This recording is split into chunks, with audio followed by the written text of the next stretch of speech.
Hello and welcome to Virtual Investor Conferences. On behalf of OTC Markets, we are very pleased you have joined us for our oil and gas conference. Our next live presentation is from Desert Mountain Energy. Please note you may submit questions for the presenter in the box to the left of the slides. You can also view a company's availability for one-on-one meetings by clicking Book Meeting in the top toolbar. At this point, I'm very pleased to welcome Don Mosher, President and Director of Desert Mountain Energy, which trades on the OTCQX best market under the symbol DMEHF and on the TSXV under the symbol DME. Welcome, Don. Thank you very much, Greg. I'd like to welcome everybody here.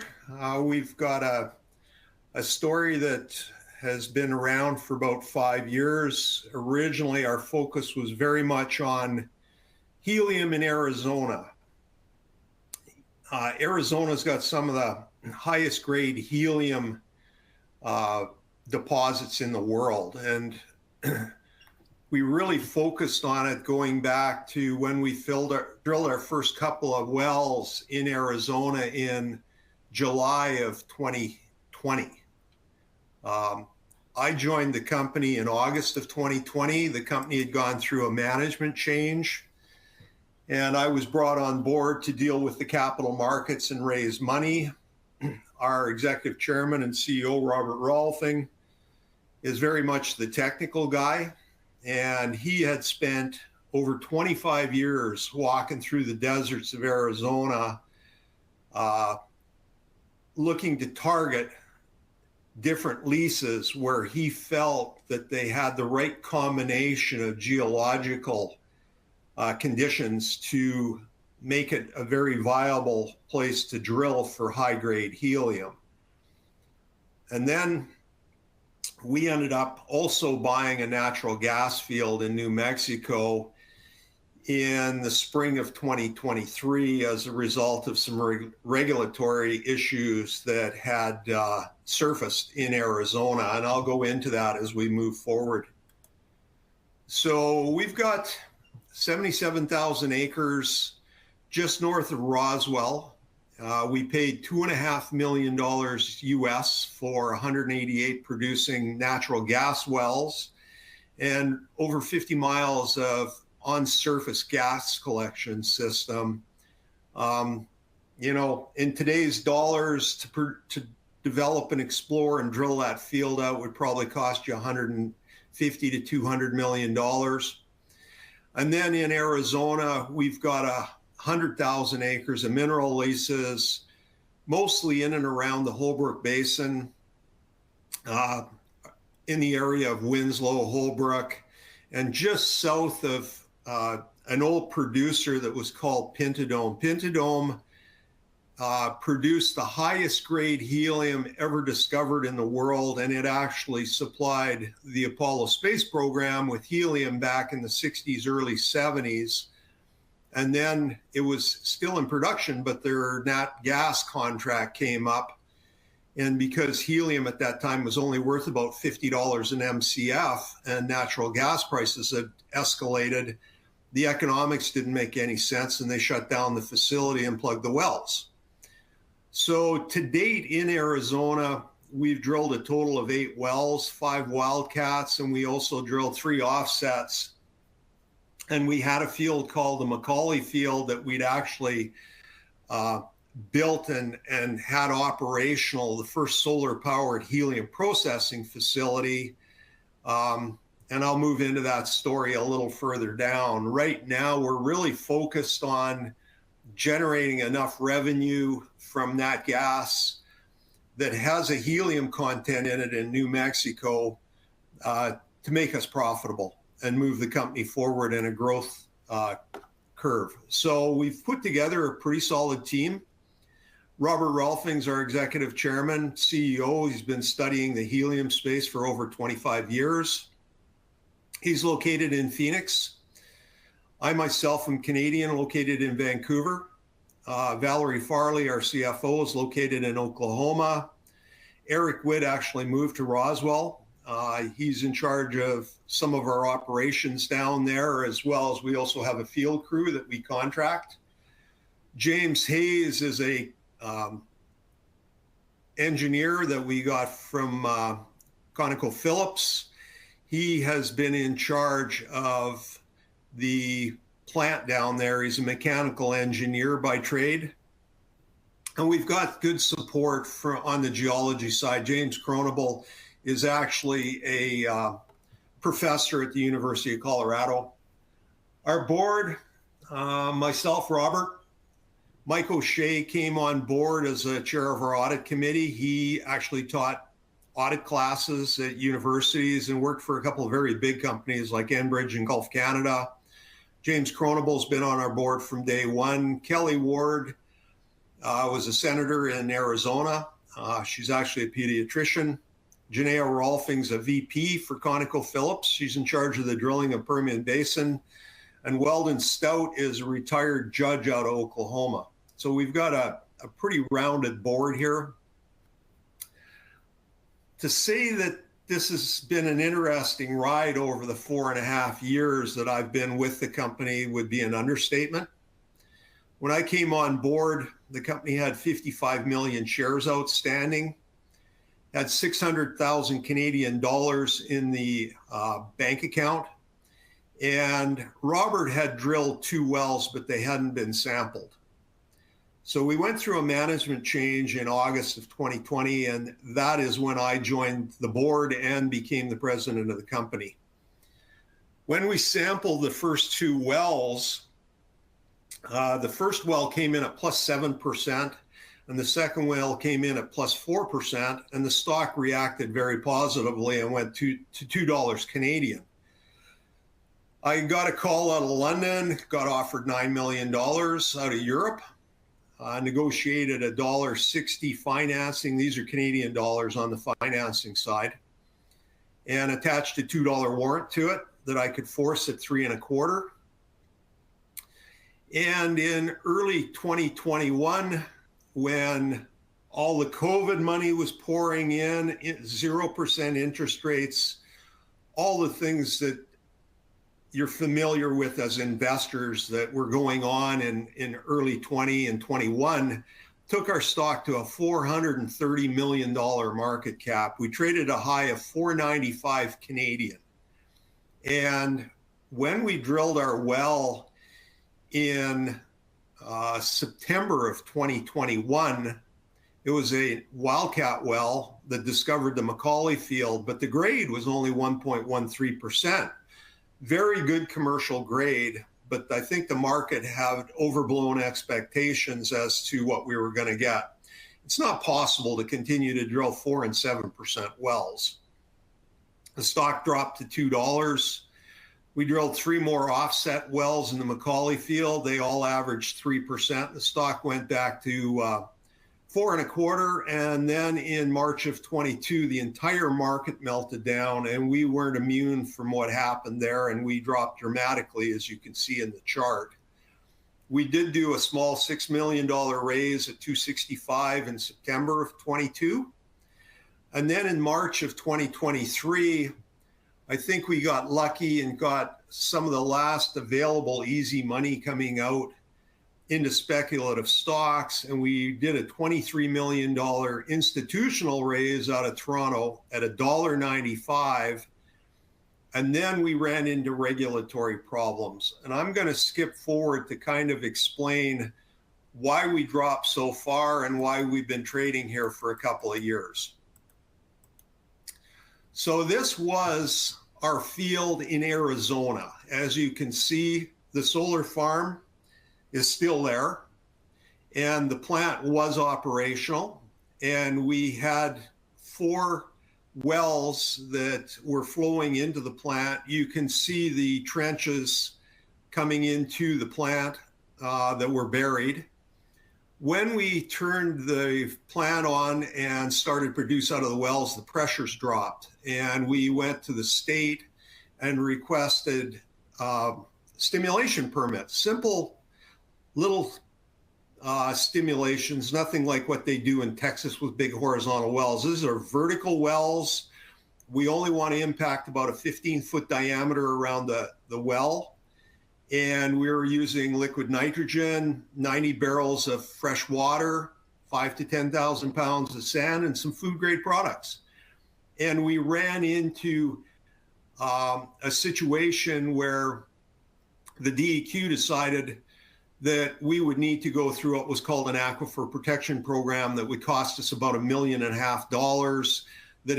that involved hiring an independent hydrology firm, doing the aquifer protection permit, and also they wanted us to drill $1 million water monitoring well into an area that we did not deem was an aquifer.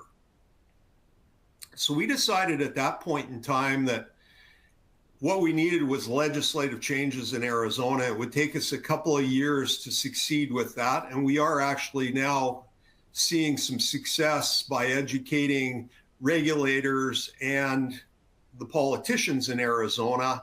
And a bill passed through the Senate a couple of weeks ago that is bringing the necessary changes that will allow the exploitation of helium in Arizona for any company that wants to go there and use the drilling techniques that we used. And what we did for drilling techniques cost us a couple of $100,000 extra per well, but we far exceeded the Arizona regulations on drilling. The regulations Arizona has only require a 50-foot overlap between the surface casing and the secondary casing when you do a cement squeeze. And what we did as we drilled our wells, we did a cement squeeze from surface to the bottom of the surface casing, back to surface. When we set the secondary casing, we did a cement squeeze back to surface. And when we set the final string 4,000 feet deep, we did a fourth cement squeeze back to surface. Now that had two reasons. Number one, you do not want fluid in a gas well. So by having triple redundancy on the cementing procedures, along with having set the steel casing, you simply perforate the gas zone. You don't get water into your well, but at the same time, anything that goes into the well will not leak into the aquifer, and there's no possibility of polluting an aquifer.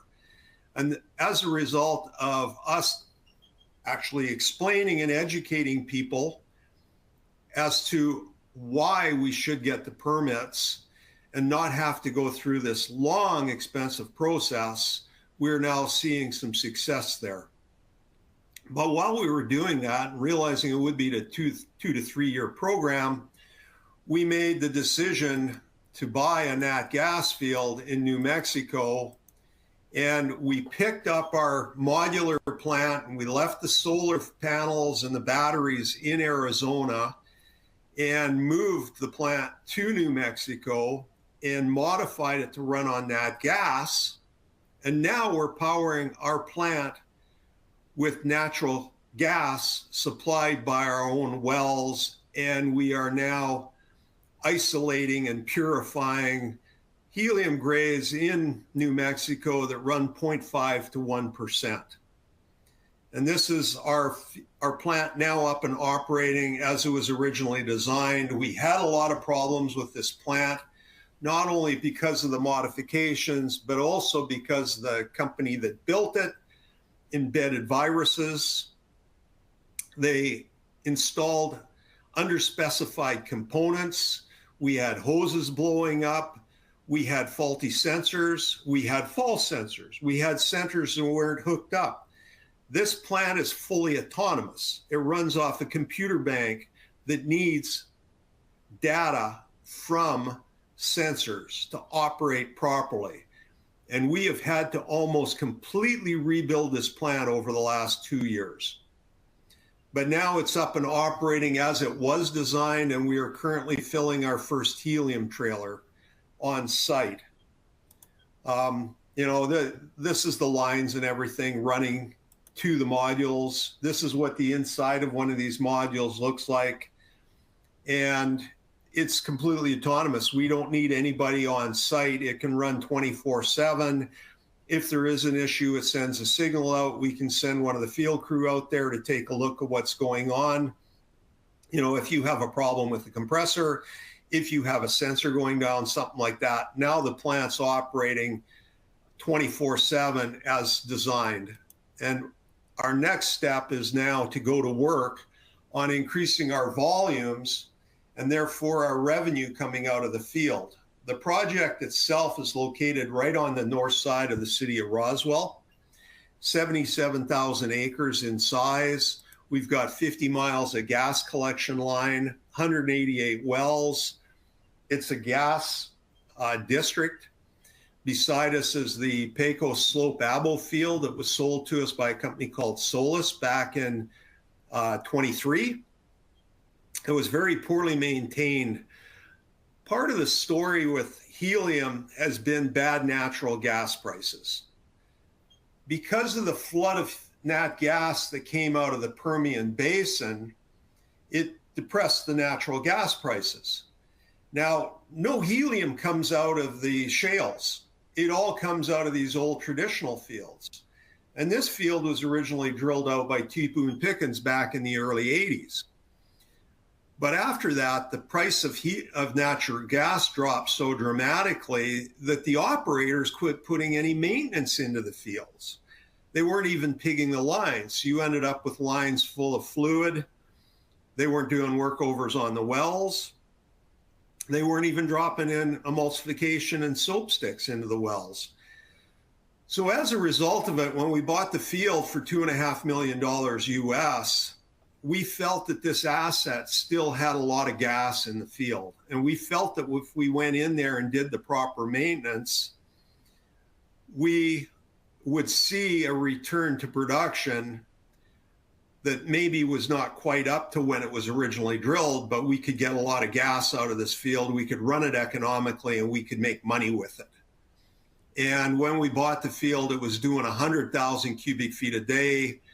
We're now processing 900,000 cubic feet a day while we dial in the plant and make sure that we can actually produce the grades of helium that our end user clients are going to want. We're selling processed nat gas to a company that offtakes nat gas called AICX. And we feel that we can get this field up to 2 million cubic feet a day. And with that, we can probably do about $500,000 to $600,000 a month in revenue. Our G&A costs are about $250,000 a month. And we look to be now profitable. So I do have a question here that last September, we announced commercial production of helium. What we announced last September was we had the plant operational and we did have a trailer on site and we were starting to put helium into the trailer. But then at that point, we started to encounter all the problems with the plant as we increased our gas volumes. And we worked through a whole series of problems. The biggest issue was in December, we had a hose blowout. The hose that was installed was rated at 2,000 PSI, and the specs in the engineering were for a 12,000 PSI hose. In addition to that, what looked like a sensor was actually a fake sensor. The wires was wrapped around the back. The 4-stage compressor overheated and blew up, and we're lucky nobody got injured. And it took us over a month to repair that damage. So every time we had an issue, it would put us down again. But now we've got it operating, and now it really is fine tuning. We found a few leaks in the system. That's not unexpected. I mean, one of the traditional uses of helium is leak detection, if you go back to traditional uses of helium. So we're moving through that now, and we expect to get our first trailer load of helium out the door, and then we will start to look to sell a trailer load a month. I do have some more questions here. See if I can get them down. Okay, that one's done. Next one. The whole, it's to speak to the importance of helium to the semiconductor industry and if there is a possibility of an offtake agreement with the big chip producers in Arizona.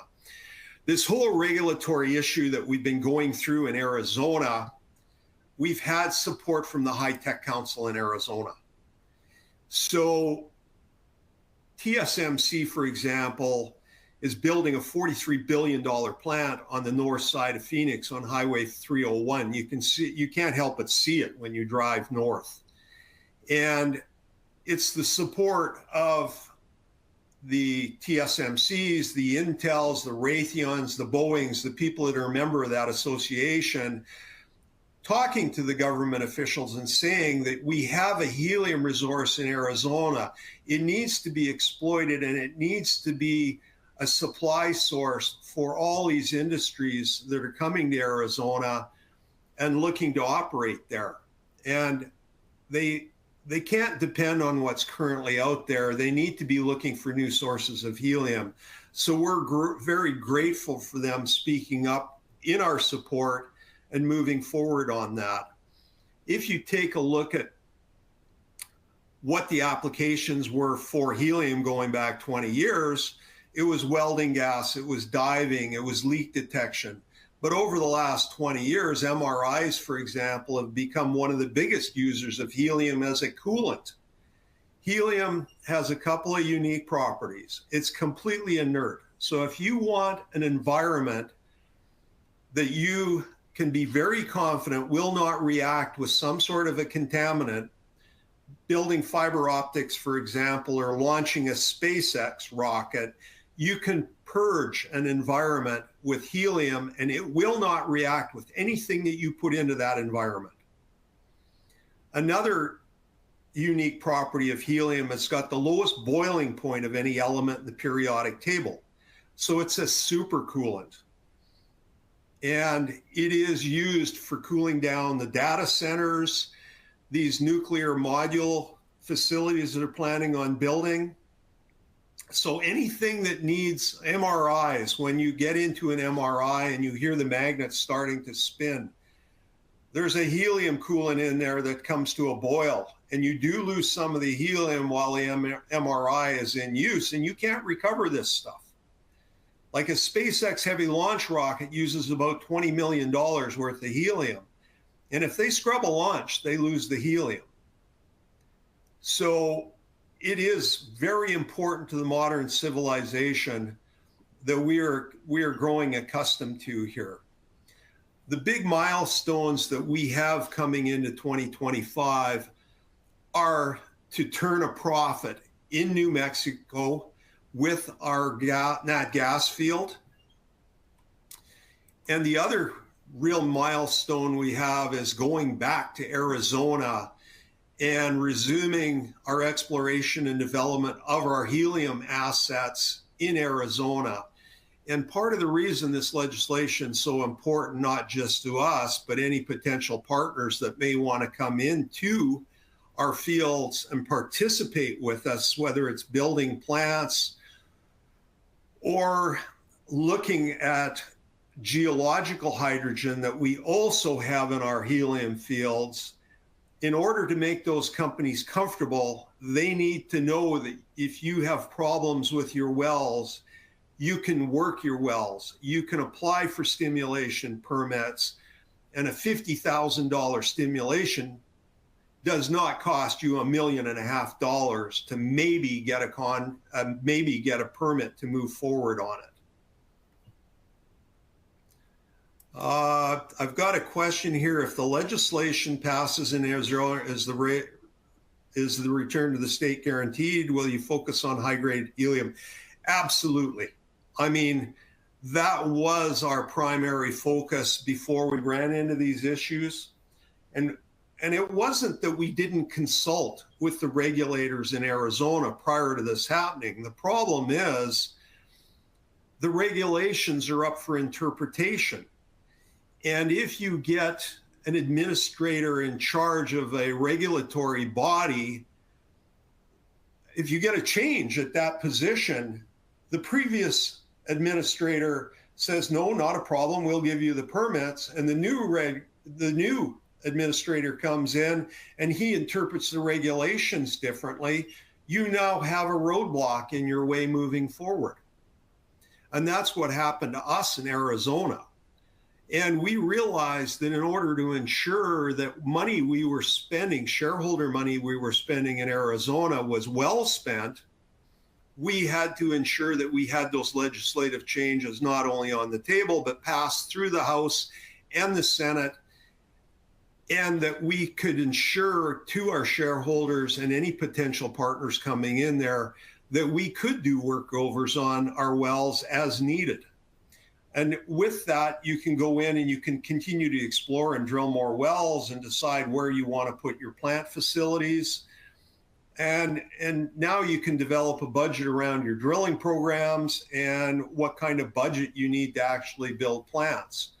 The other thing that's happened to us as a result of the move that we made to New Mexico was that we've learned a lot. I think any education out there is going to cost you time and money. And it doesn't matter if you're an investor, you're going to lose some money in the market. It doesn't matter if you go to university, it's going to cost you time and money.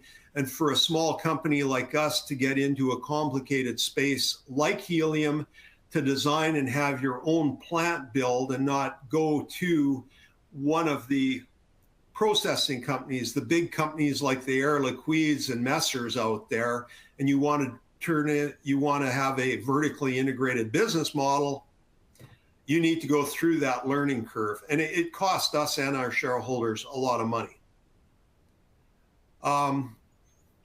There's a question here about, are there better jurisdictions that would be better prospect for future capital spending? I don't think there are better jurisdictions than Arizona if you're looking for high-grade helium. There's a lot of work being done in Canada, for example, going into old gas fields and taking a look there. North American Helium does a lot of work in Saskatchewan. Right now, with what's going on between Canada and the US, you're going to be paying tariffs on your helium. For us, we don't have to worry about tariffs. We'll be able to sell all our heliums down into end users in the US. There's another question here. Are you doing natural gas liquid recovery to capture more value? Our field, this particular field, does not have a lot of condensate in it. We've got some C1 through C7 gases that go mixed in with the natural gas or the methane that go over to AICX. This is not an area that's rich in condensate. We would love that, we would love it if we had condensate and we could capture that additional value, but in this instance, no. And we do see a lot of blue sky in this area. I think it would be a really good idea to merge all the gas wells in this area together somehow, way, shape, or form, and really exploit the whole area property now that we have better nat gas prices. Having natural gas trading more around $4 as opposed to when we bought the field at 85 cents just makes a lot more economic sense. And then if you can also sequester the helium, it really adds a lot. I mean, the price of helium these days, the balloon grade helium that you buy in Party City, for example, sells for about $550 an MCF, whereas nat gas is more like $4. And if you do your processing on the helium and you can take that grade up to what chip manufacturers require, which is a 5.9 and a 5 grade helium, which is 99.9995% helium, you're getting anywhere from 1,000 to 1,500 an MCF. So it's a very valuable gas. And unless we see higher nat gas prices, you're not going to see more traditional fields developed, and you're not going to see more helium coming online. It is one of those catch-22 scenarios where the helium really is a small credit attached to a nat gas field. And with the regulatory process and the costs associated with getting permits, you don't get the proper ROI on developing the fields. I've run out of time here, and I really appreciate everybody that's attended this. And if you've got any questions, reach out to me. And if you do want a one-on-one meeting, please send me an invite. Thank you.